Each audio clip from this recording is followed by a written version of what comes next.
ఉన్నది ఉన్నట్టుగా చెప్పాలంటే చాలా దమ్ము కావాలి. ఈరోజు అంతా జండు బాంబు బాధలు.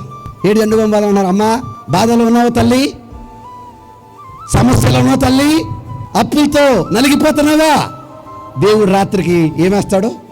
మూటేస్తాడు. అందుకే చూడండి, ప్రార్థన కూడా అబ్రాహాంకి వేసినట్టు మూటేసాయి. అబ్రాహాం మూటేసాడు ఎప్పుడు? చాలా బాధలు పడ్డాక.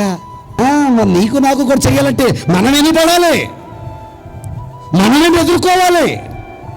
ఆలోచన చేయండి అన్నాను నేను. ఈరోజు సేవకులు ఎలాగే తయారయ్యారు, విశ్వాసం అలాగే తయారు. ఇంకా చెప్పనా, ఇలా గట్టిగా మాట్లాడమనుకోండి, ఒక ఆవిడ ఉంది, ఆడెవడాడు గోటమహోళ్ళగా ఉన్నాడు అందున్నాను. ఇప్పుడు ఎందుకంటే నిజం చెప్తే జనాలకి ఎక్కదా, నచ్చదో. అమ్మ తప్పు చేస్తే పోతావని అనుకోండి, అక్కడికి ఎవడో రాడు. అమ్మ దేవుడు మూటేస్తాడంటేనే వస్తాడు. అందుకే బయట బోధలన్నీ మూట బోధలే. ఎదుటోడు నొచ్చుకున్నా పర్లేదు, నిజం నిజంలాగా చెప్పేసే.